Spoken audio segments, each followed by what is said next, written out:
ধন্যবাদ জানাই আমরা চালতাবেড়িয়া অঞ্চল কমিটিকে। তারা যে নির্দিষ্ট সময়ের মধ্যে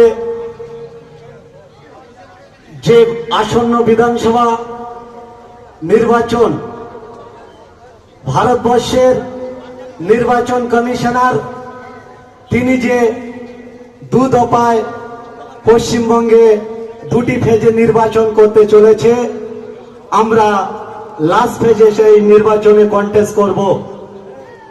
তাই ভাঙড় 148 নম্বর বিধানসভার বামফ্রন্ট সমর্থিত ইন্ডিয়ান সেকুলার ফ্রন্টের মনোনীত ভাইজানের আশীর্বাদ ধন্য প্রার্থী, ভাঙড়ের বিধায়ক, ইন্ডিয়ান সেকুলার ফ্রন্টের চেয়ারম্যান, এ বাংলার নিপীড়িত অসহায় বঞ্চিত মানুষের যিনি কণ্ঠস্বর, তিনি আর কিছুক্ষণের মধ্যে উপস্থিত হবেন।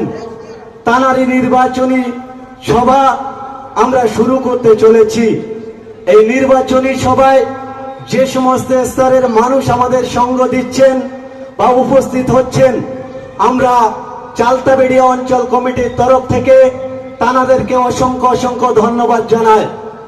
আজকের যেভাবে আমাদের সঙ্গ মানুষ আছে, প্রমাণ হয়ে যাচ্ছে যে ভাঙড় অন্য কারো নয়, ভাঙড় কেবলমাত্র আব্বাস সিদ্দিকীর ছোট ভাই নওশাদ সিদ্দিকীর, এটাই স্পষ্ট হয়ে যাচ্ছে।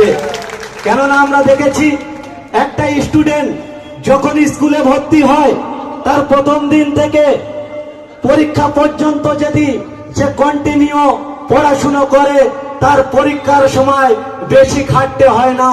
তাইও বামফ্রন্ট বলেছেন যে নওশাদ সিদ্দিকী হচ্ছে আমাদের পরীক্ষিত বন্ধু, তাদের বলতে বাধ্য করে দিয়েছে নওশাদ সিদ্দিকী। এটাই তো সেই নওশাদ সিদ্দিকী, যে নওশাদ সিদ্দিকীর ভয়ে নবান্নের 14 তলায় থাকা মমতা বন্দ্যোপাধ্যায় একজন পুলিশ মন্ত্রী হওয়া সত্ত্বে নওশাদ সিদ্দিকীকে 2022 সালে ধর্মতলার মতন জায়গায় টানতে টানতে তিজন ভেনে তুলে দিয়েছিলেন। যে কাজ আমরা টাকা দিয়ে প্রচার করতে পারিনি, যে কাজ আমরা অ্যাডভাইস দিয়ে করতে পারিনি, নবান্নে থাকা মমতা বন্দ্যোপাধ্যায় সেই দিনে আব্বাস সিদ্দিকীর ছোট ভাইকে পিজন ভ্যানে তুলেছিলেন। শুধু পশ্চিমবঙ্গের ভাঙড়ে সীমাবদ্ধ ছিল না, গোটা ভারতবর্ষের মধ্যে এবং পার্শ্ববর্তী দেশে নওশাদ সিদ্দিকীর আলোচনা হচ্ছিল। সাথী বন্ধুগণ, তাই সেই নওশাদ সিদ্দিকীর আদর্শে আদর্শিত আমরা যে রাজনীতির বক্তব্য রাখতে পারিনি, কেউ যদি বলে সেটা তার ভুল ধারণা। কেননা কোচ যদি ভালো হয় না,